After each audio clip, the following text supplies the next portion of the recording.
Hi everybody, it's your friend Moonhorse here again, ready to read you more stories from the internet. This is from our friend, Sunny Kitty, The Story of Matt, Part 2. We got a sequel. Hello to Moonhorse. Hi. Sango, she's not here right now, but I'll tell her you said hi. And the most wonderfulest celestial herd. You guys really are great. I love you all. I bring to you all the story of Matt, Part 2. Matt at his best and worst.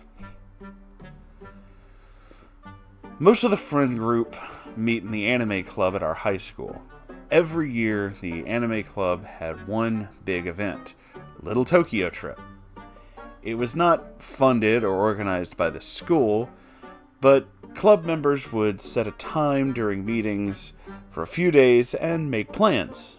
We bought tickets for the train that went from our city to Los Angeles right to Little Tokyo. On the train ride there, Matt would not stop flashing his cash. He would not stop reminding people that he worked for his uncle and made a ton of money. Annoying, but harmless. Most of my friends, except for Matt, went with me. I vaguely knew everyone on the trip as a fellow anime club member, but I only really knew Matt. So it was my plan to stick with him while we explored. The president of the anime club only had a few rules for the club to follow. 1, at noon we would all meet at a certain restaurant. It did not matter if we were not hungry or wanted to eat somewhere else. Show up, check in with her, then you can do what you want. At 2 o'clock we were to check in with her at a certain boutique. We didn't have to do anything there, just make sure that we're accounted for. 3, if you planned on leaving early, you have to tell her during the check-in times or before we got there. 4, buddy system. Have someone from the group near you at all times. They don't have to be at your side at all times, but always be relatively near. We were given a tour of the general area by the president of the club herself. We all knew the restaurant and the boutique that we were supposed to meet her at. Matt and I had a really good time at first, till about noon, and he really didn't want to follow the rules. So I checked my phone for the time. It's 11:40. We should turn around now and go to the restaurant. What? Why? Are you hungry already? We're supposed to meet up at the restaurant. I'm gonna go. I don't want to be late. Come on, man. I don't want you to get in trouble. He just laughed. She's not my mom or a teacher. This isn't a school event, so she can't get me in trouble. We all meet up, but this is an individual day trip. She's not the boss of me or anyone else. Look, I'm leaving. I don't want to get kicked out of the club. If you do, that's up to you. I turned, and he's arguing with my retreating self, repeating the same things he just said. She's not a teacher. This is his trip. She can't boss him around. It's not an official school event. And some other shit, but I don't care. I wasn't listening. To my surprise, he actually didn't follow me. Despite being in a new place and with no friends, I was easygoing and not stressing at all. I was confident and pretty happy. I liked being in Little Tokyo and playing tourist. I'd really grown as a person and was far more confident and emotionally developed. I was capable of being totally independent. It was a relief from my old self and a strange new freedom that I really liked. I did get a little lost, but I found my way to the restaurant just in time. At first I was in trouble for losing Matt, but I explained what happened, and, well, I'm no longer in trouble. I was advised to stay in the general market area, but free to wander alone if I wanted. I went to the grocery store, and I bought cherries. Expensive, but I wanted something to share with my group. I sat on a bench and allowed people to take a handful. A few people sat and talked with me for a few more minutes before walking off. It was the perfect amount of socializing for me. I was extremely happy for a while until, well, Matt came back. He got chewed out by the president, but shrugged and walked away midway while she was still yelling at him. You really might get kicked out, you know, I told him, but he just shrugged and took some of my cherries. I went where I wanted, and he tagged along. It was different than before. It was no longer us excitedly going from one store to the next. I slowed down and really shopped while he sulked along. I didn't let him get me down. It was his choice to sulk or have fun. When it was time to meet up at the 2 o'clock destination, he did not complain as he complied. But after we checked in, he perked up again and acted normal. We had a lovely day, and on the train ride back, he was really nice. He told the others stories of our days, he told funny jokes, he was a good listener to other people's stories, and it was him at his best. He really could be charming, humorous, friendly, kind, attentive, and other good qualities, so it makes me really sad and angry to have experienced his worst and to know that that is also a part of the same person. Unbeknownst to me, he had gotten a lot of people really nice souvenirs from Little Tokyo. I remember how distasteful he was to show people his large amount of money on the train ride there. I wonder if that was just his way of being proud that he had worked hard, or if he was just trying to demonstrate that he was going to spend a lot of money on his friends. I just shrugged it off and accepted my gift of a beautiful incense holder, and the incense to go with it. It was white with cherry blossoms. The incense had a strong mixed floral scent. That's cool. I loved my gift, and when asking around, everyone else loved theirs as well. He had gotten everyone the perfect gift. It really warmed my heart. He really knew his friends well, I thought. He's really attentive and observant, I thought. Little did I know how ugly things would soon get. One day, I was eating lunch alone. I was sad, and it was a hamburger. I really want a spicy chicken sandwich, but the food stand I ordered from was out. I could have gone to the others on campus, but the lines were just too long, and I'm too hungry to wait. So I'm eating the fries that came with this meal, and Matt approaches me. Hey, Sonny, I have something important to talk to you about. I smiled at him. Sure, Matt, what's up? He set his food and himself down at the table. He looked slightly sad, I think. I don't know. Sometimes it's difficult to read emotion on people's faces for me. Something up? It's a really big favor I have. I nodded, waiting for him to continue. He sighed and ran his fingers through his hair. It's a really big favor.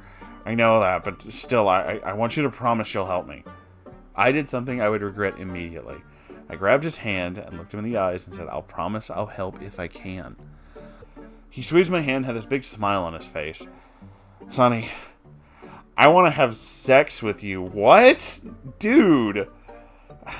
I love you. You're beautiful and special, and I want to have a very special and close relationship with you. Fucking no. I'm cold and numb at this point, and my hand slipped from his as I shook my head. No, I can't help you with that. I don't understand how that's help at all. Well, it's help in two ways. It helps me get closer to you and have a special relationship as friends with benefits. And it would help me to have better sex. Actually, it'd be helpful in three ways. We'd become better friends, and it would help me be better at sex, and help you too. It'd be amazing and beneficial for both of us. He reached for my hand a second time. I leaned away from him and took my hand off the table. I'm frantically shaking my head. No, I'm not going to help you with this. He bombarded me with questions far too personal. Was I a virgin? Had I done it with friends A, B, and C? He asked/accused me of sleeping with every male and most females and people I didn't even know. More personal questions. It was way too much. Matt, I can't help you. But you promised! I was angry, and then I straightened up at him. It's like, that is too much of a favor for you to ask. But you promised. You gotta keep it. I'm on my feet at this point. I promised I would if I could, and I will not do this. Stop asking something so personal. Enough. Enough of your fucking questions. He slams his fist on the table at this point. You promised, and I don't see the problem. So I walked away, taking my personal items and food with me. I ate the hamburger as I walked away. He did not follow me as I aimlessly wandered the school until I received a text from R. I'm by P3, please come over here. Okay, so without hesitation, I go to the third room of the B building. There was R, clearly disturbed as she's huddled over her phone, her eyes darting endlessly. What is it? She's trying not to cry. Someone sent me a dick pic. I'm sure you can all guess who. Fucking lovely. It comes from an unknown number, but only a handful of people had her number, so to eliminate a total stranger who was just texting random people, we noticed the hem of the shirt had a familiar black stain. Matt had a favorite green shirt with a black stain. It was his shirt, and it was then that I realized that Matt had not worn his favorite green shirt in a long time. R and I thought back and last recalled him wearing this shirt 4 months ago. I desperately encouraged R to report the picture, but she insisted that she just couldn't do it. It made no sense to me. She said over and over that she just couldn't. It would be humiliating to her. I just don't understand the sentiment. I suspect maybe it's my autism once again, fogging my mind and dulling my ability to think in certain ways. You can attempt to explain, but I don't think I'll understand it. But she said something that did make sense to me. Matt was a minor. That might make the picture technically child pornography. It could potentially cause a lot of trouble for her. The police would get involved, rumors might spread, and who knows what else. She deleted the picture, blocked the number, and we went off to our friend group. Matt was permanently blacklisted and never allowed to return. I don't know what became of him, and I don't care. I can hope that he changed and became a not creepy, not gross person, but I doubt that very much. I feel like I should tell you all that I'm okay now. I'm a 28-year-old woman doing great. Money is tight, my boyfriend and I are without jobs. I haven't had one in over a year and a lot of stuff. But I have a terrific boyfriend. I'm still hopeful that we'll have jobs soon. I'm loved by a great family, boyfriend, and I have dramatically come a long way from the very awkward, scared, and often mute person I used to be. I'm okay, and I'll get better just as soon as a job comes along. Thank you for reading. Special thanks to Twirlybird11 for your very nice comment in the last story. Aw, that's sweet. So, yeah, this guy. Oh, this fucking guy. I don't. I guess what I can start with is the good things. The thing we tend to forget about a lot of neckbeards, and a thing that I can attest to, having known a few myself, they can be good people. There is good in there somewhere. They're human, and there's always good in every person. They're always capable of doing something good. It's just, with a lot of them, the bad tends to outweigh the good, and which is where we see things like this. So, I don't doubt that Matt had a good side, and maybe he still does, who knows. Again, talking about the neckbeards I used to know, I had a lot of fun with them. There's a reason why I was friends with them. We did used to be friends. It was just when the bad things start to outweigh the good, well, you know, as it is with this story. This, oh boy, this fucking guy, that was just fucking wrong. Basically trying to put a friend in a position to manipulate them like that, and then to, just don't send dick pics without fucking, no one wants unsolicited dick pics. That's just a rule 1. No one wants unsolicited nudes. Don't fucking do that. Nobody. That's a thing every neckbeard nice guy, whatever, really needs to hear about 1,000 times. I don't care how impressed you are with your genitals.